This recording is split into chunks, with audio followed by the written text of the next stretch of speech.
আসসালামু আলাইকুম শিক্ষার্থী বন্ধুরা, কেমন আছেন সবাই? আশা করছি সকলে ভালো আছেন। অলরেডি আমার ভিডিওর থাম্বনেল দেখে আপনি বুঝতে পেরেছেন যে আমি কোন বিষয়ে আজকের ভিডিওতে আপনার সাথে শেয়ার করতে যাচ্ছি।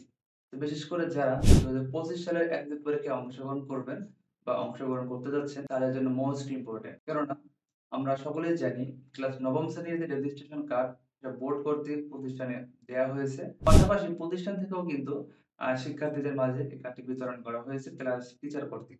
রাইট? তো সেখানে দেখা যায় এই কার্ডটি হাতে পাওয়ার পর অনেকেরই কিছু প্রবলেম দেখা দিয়েছে। বিশেষ করে শিক্ষার্থীর নিজের নামে ভুল রয়েছে, পিতামাতার নামে ভুল আছে, জন্ম তারিখ ভুল আছে।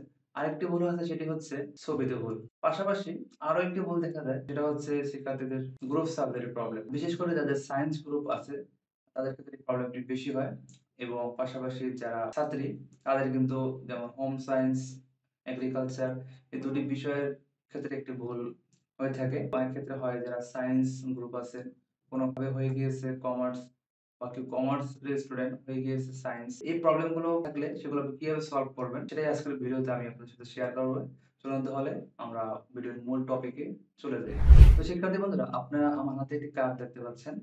কার্ডটি কিন্তু দেখতে সেম এরকমের হবে যেটা আপনাদের প্রতিষ্ঠান থেকে আপনাদের দেখানো হয়েছে বা দেয়া হয়েছে।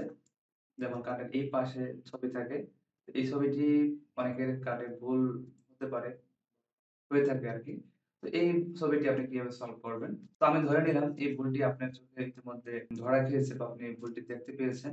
এখন আপনার যেটা করা উচিত সেটা হচ্ছে পাসপোর্ট সাইজ একটি ছবি এবং আপনার এই রেশন কার্ডের একটা ফটোকপি এটা আপনার শিক্ষা প্রতিষ্ঠানে জমা দিবেন। প্রতিষ্ঠান কর্তৃক এগুলো বোর্ড অফিসে জমা দিয়ে ফর্ম ফিল আপের যে কার্যক্রমটি এখন চলমান রয়েছে এর মাঝখানেই প্রবলেমটি সলভ করে নিবে। যাতে আপনার এডমিট কার্ডেও প্রবলেমটি সলভ। এরপরে আসি যে আরেকটি ভুল যেমন আ গ্রুপ সমস্যা, 4th সাবজেক্ট সমস্যা। এই প্রবলেম গুলো এখন আপনাদের সলভ করতে হবে। এখন সলভ করে নিলে কি হবে? সামনে যেহেতু এসএসসি পরীক্ষা অ্যাডমিট কার্ড প্রিন্ট হবে বা এখন ফর্ম ফিল আপ চলছে। এই টাইমে যদি আপনারা ভুলগুলো সলভ করে নেন, তাহলে এডমিটটি সঠিক আসবে এবং আপনার এসএসসি পরীক্ষাও আপনি সুন্দরভাবে দিতে পারবেন, কোনো প্রবলেম নেই। তারপর আরেকটি ভুল আছে যেমন হিন্দু, মুসলিম, মুসলিম, হিন্দু এই প্রবলেম গুলো থাকে। এ ধরনের প্রবলেম থাকলেও আপনি খুব সহজে সলভ করতে হবে। সেটি হচ্ছে রেজিস্ট্রেশন কার্ডের ফটোকপি। এটা আপনাকে প্রতিষ্ঠানে জমা দিবেন। প্রতিষ্ঠান কর্তৃক এই ডকুমেন্ট গুলো তারা স্কুল প্রতিষ্ঠানে যে সিস্টেম রয়েছে তারা বোর্ড অফিসে জমা দিয়ে সলভ করে নিতে হবে বা নিবে। এরপরে আসি আমরা মোস্ট ইম্পোর্টেন্ট যেই আ বিষয়টি আমি আপনার সাথে শেয়ার করব, সেটি হচ্ছে নাম কারেকশন। তো এখন আপনার যদি এই কার্ডে ভুল থাকে তাহলে আপনি ভুলটি কিভাবে সলভ করবেন? নামের ক্ষেত্রে, বয়সের ক্ষেত্রে। তো এই প্রবলেমটি সলভ করার জন্য অবশ্যই আপনাকে আপনার জেএসসি ইনফরমেশন কারেকশন করতে হবে। আমি আপনাদের ১ম এ সাজেস্ট করব যেটা হচ্ছে আপনি যেহেতু এই মুহূর্তে আপনি ভুলটি আপনার চোখে ধরা খেয়েছে তো আপনার উচিত এখনই এটির ব্যবস্থা নেয়া। আর তার জন্য আপনি নাম কারেকশন এর আবেদন করবেন জেএসসি থেকে। প্রশ্ন আসে জেএসসি তো হয়নি। জেএসসির কথা বললেই হয়তো আপনাদের একটি প্রশ্ন আসবে জেএসসি তো পরীক্ষায় নেই।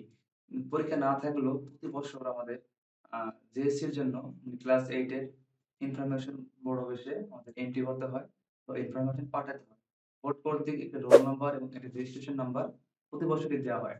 সো আপনাদেরকে এই রোল নাম্বার এবং রেজিস্ট্রেশন নাম্বার কালেক্ট করে দেন নাম কারেকশন এর আবেদন করতে হবে নিজ, নিজ প্রতিষ্ঠান থেকে। এখনই হলো আপনাদের সেই কারেকশন এর সময়। এখন যদি আপনি এই নামটি কারেকশন করে নেন, তাহলে কি হবে?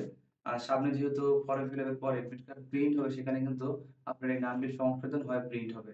আর প্রিন্ট হলে তাহলে কিন্তু আপনার এসএসসি পরীক্ষার পর আপনি যে সার্টিফিকেট, এডমিট কার্ড, মার্কশিট যে ডকুমেন্ট গুলো পাবেন তারা কিন্তু আপনি সঠিকই পাবেন। এখন যদি আপনি ভুলটি মনে করেন যে আমি পরীক্ষার পরে ঠিক করব, তাহলে কিন্তু আপনার এই ভুলটি থেকেই যাবে। তখন কিন্তু আপনি জেএসসি এবং এসএসসি ২ টা পরীক্ষার ইনফরমেশন একবারে ঠিক করতে হবে।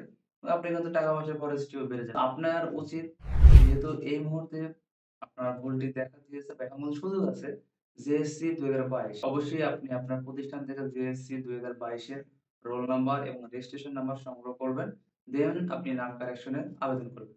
তো আমি যদি একটু দেখাই যে অলরেডি আমি আমার প্রতিষ্ঠানে কিছু আবেদন করেছি। আমি আপনাদের একটু দেখিয়ে দিচ্ছি। বন্ধুরা আপনারা আমার আবেদনটি লক্ষ্য করেন। এখানে দেখতে পাবেন যে স্টুডেন্টের আইডি রয়েছে এবং পাশাপাশি এখানে তার জেএসসি ২০২২ এর রোল নাম্বার এবং রেজিস্ট্রেশন নাম্বার রয়েছে এবং তার মায়ের নামে সমস্যা হচ্ছে আবেদনটা করেছে। তো এরকম আপনারাও সেম কাজটি করবেন। জেএসসি ২০২২ এর রোল নাম্বার আছে এবং রেজিস্ট্রেশন নাম্বার আছে। আ সেই নাম্বারটি কিন্তু আপনার ক্লাস 9 এর কার্ডেও রয়েছে একই রেজিস্ট্রেশন নাম্বার। তো আপনি এটি সংগ্রহ করে এবং রোল নাম্বারটি সংগ্রহ করে আপনি নাম সংশোধনের আবেদন করে দিবেন এবং সেই ক্ষেত্রে আপনার ক্লাস 5 এর সার্টিফিকেট প্রয়োজন হবে। আর সেটা অবশ্যই সংরক্ষিত থাকতে হবে। এগুলো মিলিয়ে দেখবেন যদি জন্ম নিবন্ধন, পিতামাতার ভোটার আইডি কার্ড, ক্লাস 5 এর সার্টিফিকেট সকল তথ্যগুলো এক জায়গায় করে মিলিয়ে আপনারা দেখবেন সবকিছু ঠিক আছে কিনা। ঠিক থাকলে আপনি আবেদনটি করে এখনই সলভ করে নেন। যাতে আপনার এসএসসি পরীক্ষার ডাটা ঠিক তাই। তো বন্ধুরা এই ক্ষেত্রে যদি আপনাদের কোনো ধরনের হেল্পের প্রয়োজন হয় অবশ্যই আপনি আমার সাথে যোগাযোগ করতে পারবেন। আর এর জন্য আমার ভিডিও ডেসক্রিপশনে একটি WhatsApp নাম্বার দেওয়া থাকবে সেখানে আপনি যেকোনো প্রয়োজনে মেসেজ করবেন। পাশাপাশি আমার Facebook লিংক দেওয়া থাকবে মেসেঞ্জারে আপনি নক করতে পারেন। পার্সোনাল কনট্যাক্ট নাম্বারও দেওয়া থাকবে। যদি কোনো পরামর্শ আমার থেকে আপনার জানার হয় অবশ্যই জেনে নিন। ধন্যবাদ সকলকে।